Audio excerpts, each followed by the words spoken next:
Olá, bem-vindos mais uma vez numa nova videoaula aqui, dando continuidade aqui aos assuntos da segunda semana da nossa disciplina, né? Na última videoaula eu parei falando aqui sobre a ordem de procedência dos operadores, né? Lembrando que quando eu tenho uma expressão com parêntese, a prioridade dos termos que está entre parênteses vem em primeira prioridade, até mesmo quando eu tenho divisão, multiplicação, né? Que na última videoaula eu disse que os operadores, né, vêm em primeira prioridade, multiplicação, divisão, depois o resto, né? Mas nesse caso, quando eu tenho parêntese, aí ele vem a prioridade para resolver os termos que está dentro do parênteses é a mesma até antes da prioridade dos operadores, correto?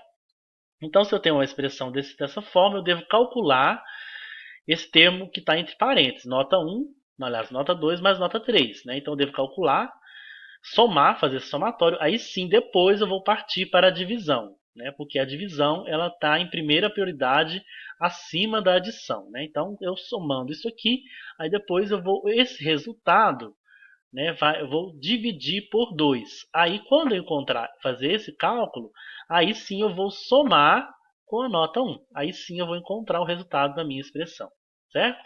Então, às vezes eu estou perguntando, né, para que eu tenho que resolver isso? Eu não estou na aula de matemática. Não, não é tanto, você não está na aula de matemática, né? Mas na hora de criar os seus algoritmos, você precisa entender situações dessa, né? Às vezes você precisa desenvolver um algoritmo, né, em que você tem que criar uma situação semelhante para fazer um cálculo, assim, né? Então é interessante você entender esse conceito, tá bom? A gente vai ver um exemplo aqui, né, de uma expressão em que a gente utiliza símbolos aritméticos como a multiplicação, o resto da divisão, né, e a soma e também expressões entre parênteses, né. Então eu tenho essa expressão aqui que é o b mais c. Essa porcentagem aqui não é cálculo de porcentagem, só relembrando o que eu disse na última videoaula, né? Então, quando eu tenho um símbolo de porcentagem, eu quero saber o resto da minha divisão. Então, no caso, eu quero saber o resto da minha divisão do C pelo A, certo? Então, esse símbolo da porcentagem é para saber o resto da divisão. Então, o asterisco é a multiplicação, né? E o meu barra representa a minha divisão. E tanto o símbolo de mais ou de menos não altera nada. Então aqui me deu os valores. Eu sei que o meu A vale 2, né? Então onde tiver A eu vou substituir por 2. O meu B vale 4, né? Então onde tiver um B aqui eu vou substituir por 4. E finalmente o meu C, a letra C, né, vale 18. Então onde tiver C, que eu tenho só uma situação, eu vou substituir pelo número 18, tá bom? Então, substituindo aqui a expressão pelos valores dados, vai ficar dessa forma aqui, 4 mais 18. Então, eu quero saber o resto da divisão de 18 por 3. Depois eu preciso multiplicar pelo termo que está entre parênteses, tá? Então, conforme eu vi na última aula, toda vez que eu tiver parênteses em uma expressão, a prioridade vem sobre os demais cálculos, independente dos operadores, tá bom? Então, primeiramente, eu preciso resolver o que está aqui dentro desse parêntese. Mas aí eu tenho uma situação complicada aqui. Eu tenho uma subtração aqui e uma divisão entre parênteses. Mas eu sei, né, conforme que lá aqui nesse quadro aqui está me dizendo que a divisão ela vem primeiro do que a subtração. Né? Então, primeiramente, eu vou precisar, por isso que eu preciso saber esses conceitos, né? Gravar eles na ponta da língua. Então, eu sei que a minha divisão ela vem como primeira prioridade acima da subtração. Então, voltando lá, então eu vou primeiramente resolver isso aqui quando está a divisão. Né? Então, eu divido 2 dividido por 2, né? Que é igual a 1. Né? Então, se eu pego, aí sobrou um aqui, então 4. Aí sim, agora eu já posso subtrair, né? Então, 4 menos 1, que é igual a 3, que é igual está aqui embaixo. Então, por enquanto, nessa segunda linha aqui, eu não vou alterar nada, né? Porque eu primeiramente resolvi o que estava entre parênteses. Então continua 4, o 18 o resto da divisão de 3, né? Então só alterou aqui, né? Porque eu já resolvi o que está entre parênteses. Aí depois que eu já eliminei os parênteses, agora a minha prioridade será multiplicação, se tiver divisão, o resto da divisão, e depois subtração. Então agora, como eu sei que a multiplicação tem como primeira prioridade, então eu vou multiplicar 3 vezes 3. É isso? 3 vezes 3 é igual a 9, né? Então, aí eu coloco aqui embaixo o resultado. 3 vezes 3, 9. Então, agora a expressão ficou assim, ó, 4 mais 18, 18. Eu quero saber o resto da divisão de 18 por 9 a partir de agora. Tá bom?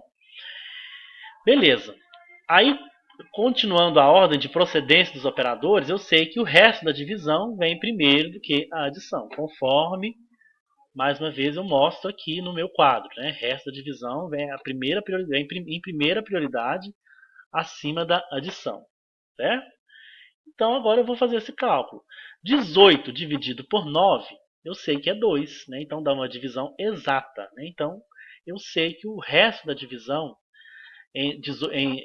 dos números 18 dividido por 9 é igual a zero. Então eu vou colocar esse resultado aqui embaixo, zero. Então agora o último cálculo que me sobrou, né, é a subtração. Então 4 mais zero, que é o resultado do resto da divisão, que é igual a 4. Então eu sei que a minha expressão, o resultado é igual a 4. É isso que eu encontrei, tá bom? Então a gente tem um exemplo lá vou postar uma tarefa para você fazer, um exemplo bem semelhante, né? Então baseia nesse exemplo para você fazer esse exercício para você postar no ambiente, tá bom? Bom, o que eu tinha de falar de teoria, né, nessa, nessa semana, é só isso mesmo, né? Eu espero que você tenha entendido, né? Então, dá uma lida no capítulo, na unidade 2 da apostila, né? A gente vai estar detalhando mais esses conceitos, né? Então, dê uma lida e assista todos os vídeos, né? Tenho certeza que você vai compreender esses conceitos que foram aqui tratados, né? Os conceitos de variáveis, de operadores aritméticos, de é, entrada de dados, saída de dados, né, comandos de entrada de dados, saída de dados. Então, esses são o que foi tratado nessas últimas videoaulas. Tá bom? Agora eu vou dar um exemplo prático da execução de todos os conceitos que a gente aprendeu aqui. Agora a gente vai ver isso dentro do algoritmo. Né? Então, eu vou estar utilizando o aplicativo Visual G. Vou estar saindo aqui. E vou mostrar para vocês. Na prática, né, eu tenho aqui alguns algoritmos já prontos, né, para facilitar a gravação da minha videoaula. Então eu desenvolvi esses algoritmos e colei eles aqui no Word, né, e eu vou estar passando eles para o Visual G para a gente ganhar tempo na videoaula, tá bom? Então, para a gente copiar um algoritmo pronto, igualzinho eu fiz, é só dar um comando Ctrl V. Né? Então, meu algoritmo aqui foi copiado, tá bom? Então, vamos lá voltar aqui. Só vou fazer uma alteração aqui, para não ficar muito longo aqui o caminho. Esse aplicativo Visual G, né, eu deixei na plataforma. Como você pode baixá-lo, é um aplicativo gratuito, né, para a gente desenvolver algoritmos em Portugal, o pseudocódigo, né? Então não é um compilador para linguagem de programação, não é um programa para a gente criar, para a gente desenvolver programas, né? Então não é um compilador, é um programinha simples para a gente desenvolver algoritmos em Portugal, que a gente vai utilizar durante toda a nossa disciplina, certo?